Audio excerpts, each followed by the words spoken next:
What if the monsters that stalk our nightmares were never meant to exist in this world at all? What if even we, humans, were trespassers here, foreigners flung into a land that had its own peoples, its own order, and no need for us? And what if, to survive in this strange and hostile place, mankind was forced to twist itself into something worse than the monsters? That is the story of the Witchers. But before Witchers, before monsters, before even humans walked the land, there was simply the continent. Contrary to how we often imagine it, the continent wasn't always crawling with ghouls, drowners, and vampires. In fact, there were no monsters at all. It wasn't exactly peaceful, because peace has never been the way of sentient peoples, but it was stable. The elder races ruled this world, each shaping their own corner of it. The gnomes are said to have been the first to settle. Secretive, practical, and brilliant craftsmen, they carved homes into hills and mountains, mastering metallurgy long before anyone else. Their inventions in mining and smithing would later be stolen or borrowed by humans. Then came the dwarves, stubborn and warlike, who took naturally to carving fortresses in stone and battling over territory. They thrived underground, yet constantly fought against elves and later humans for space and resources. The Ancient Elves, however, spread further and faster. They arrived on the continent through their own world-crossing magic, more on that later, and they dominated the open lands, forests, rivers, valleys. Tall, graceful, long-lived, the elves saw themselves as the natural stewards of this world. They built towers of pale stone, studied subtle magics, and wove themselves into the forests as though time itself bent around them. This was the order of things. Elder races vying, quarreling, building, but within a closed natural system. No humans, no chaos magic, and absolutely no monsters. The sky broke, roughly 1,500 years before Geralt's time. Though the dates vary depending on the source, an event shook the very fabric of existence. It's called the conjunction of the spheres, and it's one of the single most important turning points in Witcher lore. Imagine entire universes colliding, layers of reality slamming together like shards of glass. That's how mages describe it, a cosmic accident, or perhaps a cosmic experiment gone wrong. Worlds that were never meant to meet suddenly overlapped. Portals yawned open, dimensions bled into each other, and when the rifts finally snapped shut, the continent was no longer the same. Through these cracks spilled things utterly alien. Monsters. Basilisks and manticores, drowners and fiends, vampires and wraiths. Creatures that had no place in the continent's natural order suddenly prowled its forests, infested its caves, and lurked in its swamps. Some were beasts with raw hunger. Others were cunning predators with near-human intelligence. And all were terrifying to the elder races who had never seen such things before. But monsters weren't the only arrivals. Humans came too. Displaced from their own world, they were stranded here. Some lore sources suggest humans had dabbled with world-crossing magic themselves and were caught in the cataclysm. Others imply they were simply swept along in the chaos. Either way, humanity, short-lived, ambitious, and endlessly adaptable, was suddenly in a world that had never been theirs. And then there was one more passenger that came through the cracks: chaos itself. This is the Witcher universe's version of primal magic. The elves already had their own forms of arcane study before the conjunction, but chaos, the raw force humans carried with them, was different. It was unstable, dangerous, and immensely powerful. Most importantly, it was a resource humans could harness, manipulate, and weaponize far faster than the long-lived elves could adapt to it. The conjunction was not a one-night disaster. It was an age of fallout. The elder races suddenly found their lands infested with predators beyond comprehension. Their crops failed under the hoofs of beasts that didn't belong. Their villages were stalked by horrors that seemed immune to ordinary steel. And on top of that, humans began spreading across the land with frightening speed. Now, to the elves, humans must have seemed pathetic at first. Fragile, disease-prone, burning out in decades while elves lived centuries. But humanity had two lethal advantages. First, fertility. Humans reproduced far faster than elves, swelling in numbers within just a few generations. Second, adaptability. They were reckless, aggressive, and willing to seize whatever tools might give them an edge. And with chaos magic at their fingertips, they did just that. Elves practiced patient, careful magic, subtle enchantments, slow studies. Humans? They blasted reality apart with fireballs, summoned storms, split atoms of existence just to see what would happen. To elves, it was barbaric. To humans, it was progress. Within centuries, human kingdoms began rising where elven ones fell. The gnomes retreated into secrecy, the dwarves into mountains, and the elves dwindled under war, exile, and assimilation. The continent was changing hands, and quickly. But here's the cruel irony. Even as humans built kingdoms, crowned kings, and planted banners, they had no real defense against the greatest threat, the monsters left behind after the conjunction. To a peasant, the world was a nightmare. You could be traveling home with a cart of hay and be dragged into a swamp by drowners. Wolves were dangerous enough, but wolves that mutated into werewolves, unstoppable. The dead didn't stay buried because ghouls and necrophages clawed them out. Vampires walked in the cities disguised as nobles, feeding at night. Entire villages could be wiped out in a single evening. Soldiers and militias tried to fight them, of course. And some succeeded, at least against lesser beasts. But many monsters were stronger, faster, and resistant to ordinary steel. A fiend could tear through an armed company in minutes. A Leshen could command the forest itself against trespassers. A Striga could slaughter dozens before being stopped. To humanity, it became clear. Ordinary men could not keep the darkness at bay. If they wanted to survive this new world, they would have to create something new, something unnatural. That is the shadow that leads us toward the birth of the Witchers. The world after the conjunction was chaos. Kingdoms rose and fell, monsters prowled freely, and peasants lived in constant fear of what lurked in the shadows. Soldiers could not stop the tide. Priests could only pray. And the elder races were too busy watching their own decline to lend much aid. So who would stand against the darkness? The answer, ironically, came not from kings or warriors, but from the very group most feared and distrusted, the mages.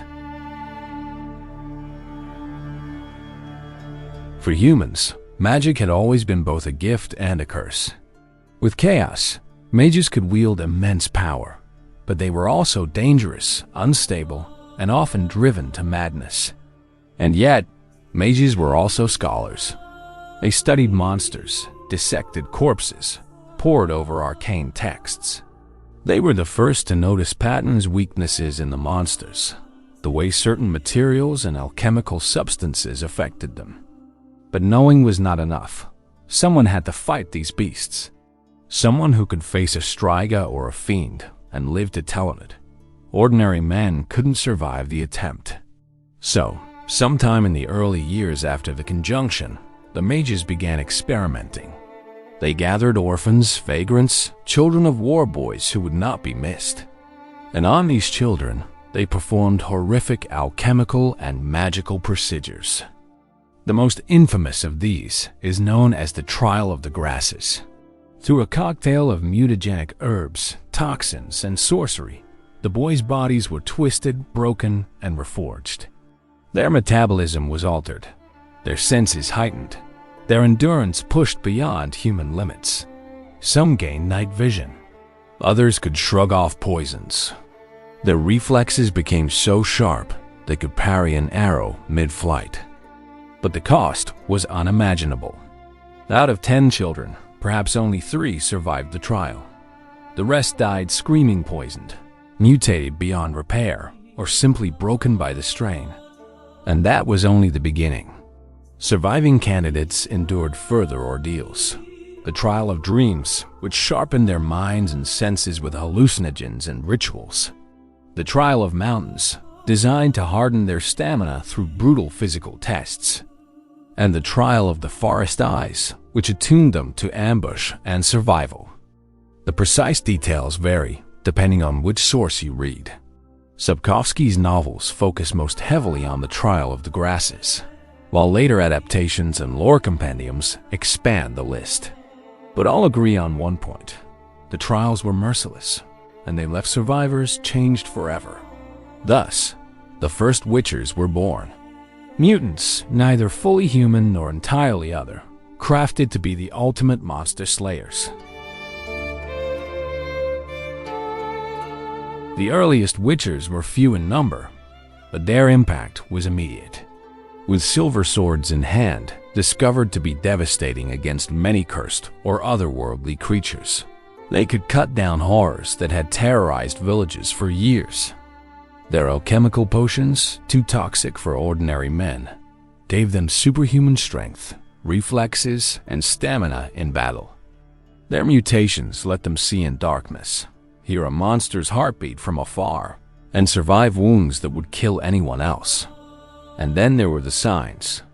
Though Witchers were not full-fledged sorcerers, their mutagenic training allowed them to wield simple combat spells. A burst of fire, a shove of telekinetic force, a shield against claws, a glyph to trap an enemy's small magics. But in battle, devastating when paired with blades and skill. Villagers at first feared them. Pale-eyed, scarred, emotionless, Witchers looked less like saviors and more like the monsters they hunted. And indeed, many whispered that Witchers were abominations, products of unnatural science. But when the contract was fulfilled, when the monster was dead, fear often gave way to gratitude and coin. Because make no mistake, Witchers were never saints. They did not fight for glory or for charity. They fought for pay. That was part of their code and part of why they survived. In a world where nobles used peasants as pawns, Witchers became mercenaries of survival mutant professionals who sold their swords to those who needed them most. As time passed, Witchers spread. Their methods were refined, their numbers grew, and soon, distinct schools of Witchers emerged. Each one had its own philosophy, training, and reputation. Let's walk through them all, shall we? The School of the Wolf. The most famous school by far, thanks to one white-haired Witcher named Geralt, is the School of the Wolf. Their stronghold was Kaer Morhen, a keep hidden in the blue mountains of Kedwen. The wolves prized balance. They trained Witchers to be adaptable, skilled in both sword and sign, and capable of facing a wide variety of monsters. Their reputation was professional, pragmatic, and honorable by Witcher standards. But Kaer Morhen's history is bloody. At some point in the past, a mob of fanatics, likely spurred by the distrust of sorcerers, stormed the keep. Many Witchers were killed, and most of the alchemical knowledge used to create new Witchers was lost. This massacre is one reason Witcher numbers dwindled so drastically by Geralt's time. And I'll talk more about it in just a bit. The School of the Cat. If the wolves sought balance, the School of the Cat embraced ruthlessness. Cats trained Witchers not only as monster hunters, but as assassins. Unlike most schools, they sometimes took contracts on humans, kings, nobles, even rival sorcerers. This made them feared, even among Witchers. Their training methods were said to be more brutal. Their mutations pushed further, sometimes leaving them unstable. Cats were infamous for their volatility, their mercenary greed, and their willingness to cross lines others would not. Some accounts even suggest the cat mutagens allowed female Witchers, whereas most schools worked almost exclusively with boys. Whether this is truth or rumor is debated, but the cats remain the most infamous outcasts among witcher orders. The School of the Bear. Deep in the Amel Mountains, the School of the Bear forged witches who were built like tanks. They specialized in heavy armor and raw endurance. Where wolves relied on agility and precision, bears met monsters head-on, using brute strength and resilience to crush their foes. They were respected for their toughness, but mocked for their lack of subtlety. Yet in the frozen north, where fiends and ice trolls roamed, a bear's method was often the only way to survive. The School of the Griffin. The Griffin's favored intellect. Their witches were more scholarly, disciplined, and honorable, often holding themselves to a knightly standard. They placed greater emphasis on mastering signs than most schools, weaving magic into their combat more fluidly. Because of this, Griffins often worked more closely with sorcerers and nobles. Some sources portray them as noble idealists. Others suggest their pride made them insufferable. Either way, they became known as the Mage's Witchers, wielding both sword and spell with equal devotion. The School of the Viper. In the deserts and swamps of the south, the School of the Viper took shape. Their specialty? Twin blades and deadly precision. Unlike other schools, Vipers carried two short swords, often coated with poison, and excelled at fighting in tight quarters or ambushing their prey. Legends suggest they were also skilled assassins, and their methods were among the most brutal. It's from this school that Letho of Gwot, the infamous Kingslayer of The Witcher 2, was trained. His story alone cemented the Viper's reputation as lethal and pragmatic survivors.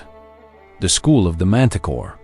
The Manticores are more obscure, their lore scattered and contradictory. Some say they hailed from the far reaches of the Korath Desert. Others place them in the east. What little is agreed upon is that Manticores emphasized alchemy and survival in harsh environments. By Geralt's time, the school had all but vanished, surviving mostly in scattered relics and rumors. Yet their gear, often decorated with desert motifs, remains prized by witchers who can find it. Naturally, with different schools came rivalries. Wolves and cats often clashed, one pragmatic and honorable, the other volatile and ruthless. Griffins looked down on cats for their lack of discipline.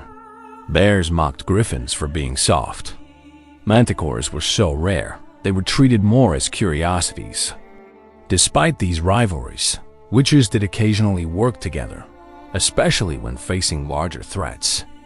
But for the most part, each school walked its own path, scattered across the continent like lone wolves, pun intended. As witchers spread, so too did their legends. Ballads told of lone hunters striking down beasts under the moonlight, of pale-eyed swordsmen saving villages, of mercenaries who demanded payment before drawing steel. They were both feared and admired, hated but still needed. And yet, their golden age was already doomed. For monsters, once rampant, began to dwindle. And as the beast declined, so too did the Witcher's place in the world. The Witchers had been made to answer a question: who will stand against the darkness? But the continent had a cruel answer in store. For as centuries passed, the monsters that once swarmed the land began to disappear. Fewer monsters, fewer contracts. Why did monsters decline? The sources disagree. Some say it was natural selection.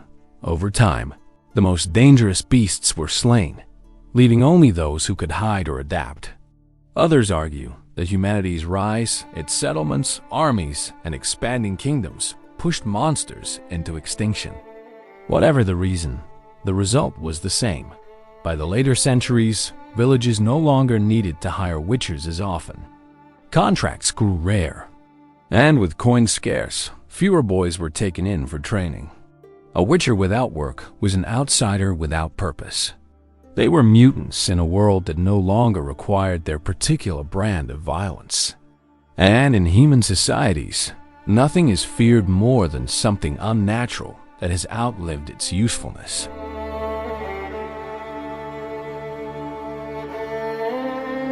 The most infamous was the massacre at Kaer Morhen. Details differ depending on which source you trust. In Andrei Sapkowski's Blood of Elves, we learn only fragments: fanatics and mob violence. A mob driven by hatred of witchers stormed the stronghold.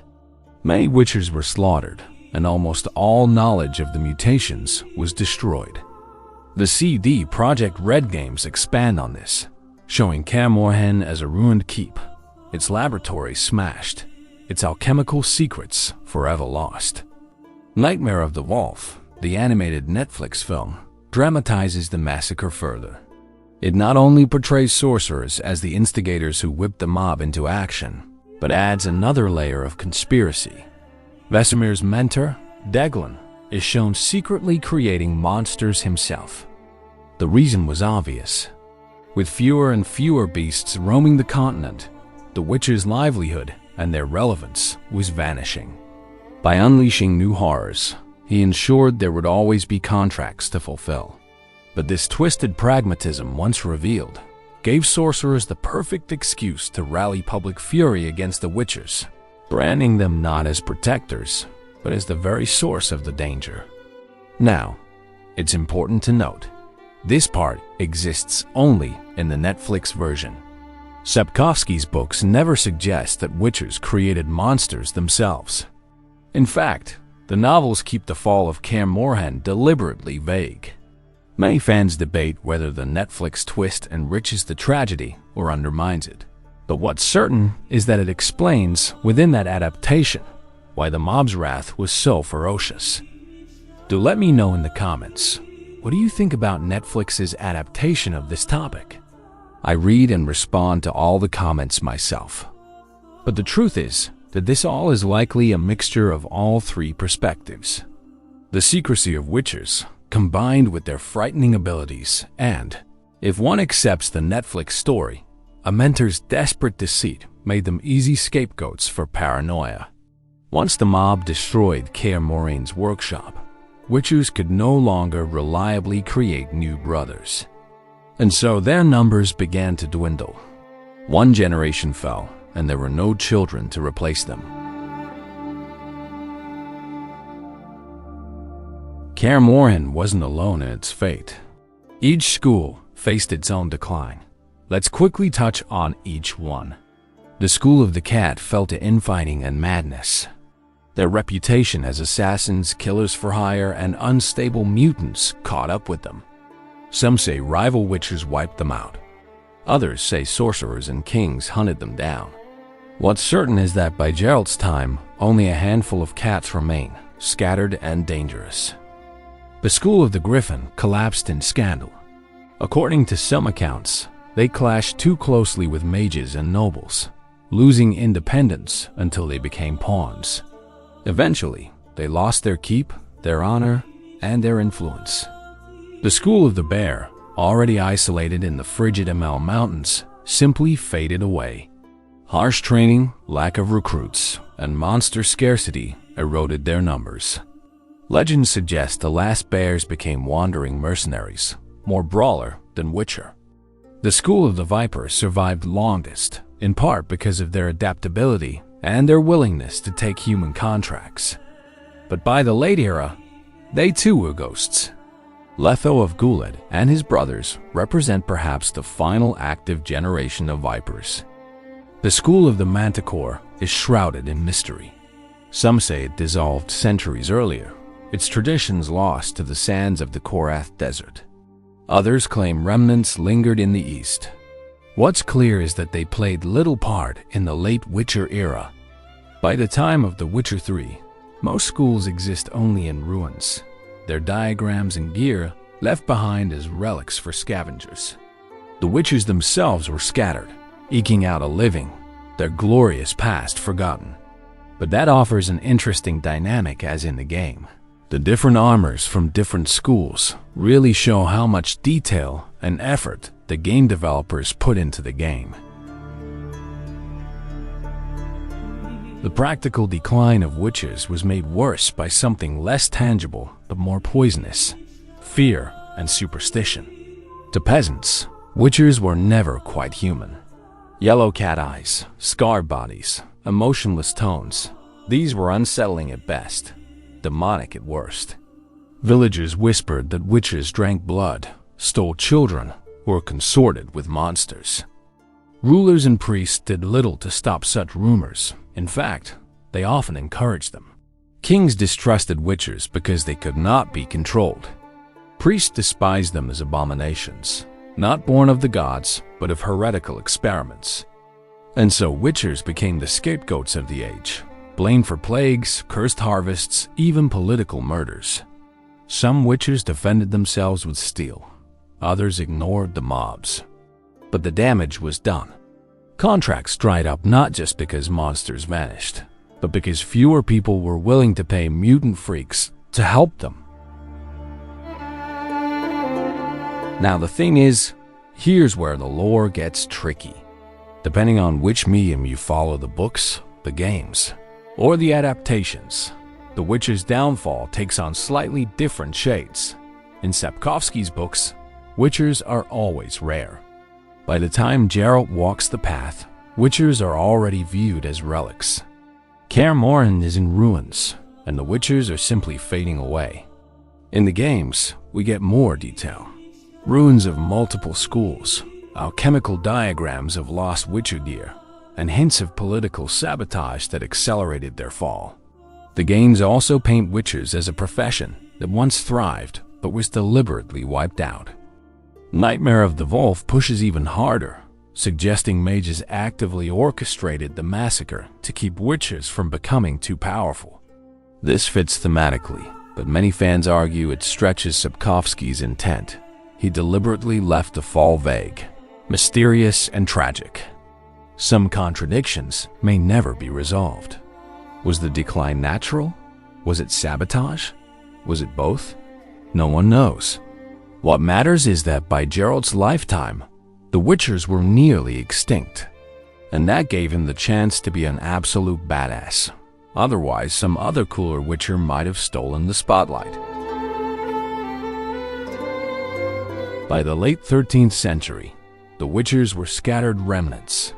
Kaer Morhen housed only a handful of wolves: Geralt, Vesemir, Lambert, Eskel. Other schools had all but vanished. Vesemir, the oldest of them, lamented how their knowledge had been lost. The mutagenic formulas required to make new witchers were gone. Even if they wanted to pass on the path, they couldn't. The age of witchers was ending, with no heirs to continue it. Geralt himself became a symbol of this twilight. He was famous, sometimes as a hero, sometimes as a villain, depending on who told the tale. But even his fame could not restore the witcher's former place. He was one mutant among many myths, wandering through a world that increasingly saw him as obsolete. But why the world needed them? That's the irony here. For though witches declined, monsters never disappeared entirely. They simply became rarer. A cursed princess here, a fiend in a forest there, a vampire haunting the night. The need for witchers never truly vanished. But society had already judged them. They were too strange to trust, too few to matter, and too cursed to celebrate. And so humanity carried on without them, forgetting the sacrifices that had kept them safe for centuries. Forgetting that witchers were the blunt answer to the problem of monsters. Flawed, brutal, but necessary. The witchers began as an act of desperation, born from the chaos of the conjunction of the spheres. They rose to prominence as monster slayers, divided into schools, each carving out its own philosophy. They were feared, hated, admired, and relied upon. But in the end, they became victims of their own success. The better they did their job, the fewer monsters remained. The fewer monsters remained, the less the world needed witchers. You know, simple rule of supply and demand. And once the world decided it didn't need them, the witchers were doomed. Not by claws, not by fangs, but by superstition, politics, and time itself. Geralt of Rivia may be the most famous witcher, but he is also one of the last. His story is not just that of a man with two swords, but of a dying Order 1 final ember from a fire that once blazed across the continent. The Witchers were never meant to last. They were a weapon wielded in the age of monsters. And like all weapons, once the battle ended, they were cast aside. But the question lingers still. When the monsters return, and in a world like the continent, they always do, who will stand against the darkness then? Andy, but please don't say Ciri. Anyways, thanks for watching. Drop a like and subscribe to the channel if you enjoyed the video and found it helpful. Do share your thoughts in the comments down below. YouTube loves engagement, and it would be a great help. Until next time, take care.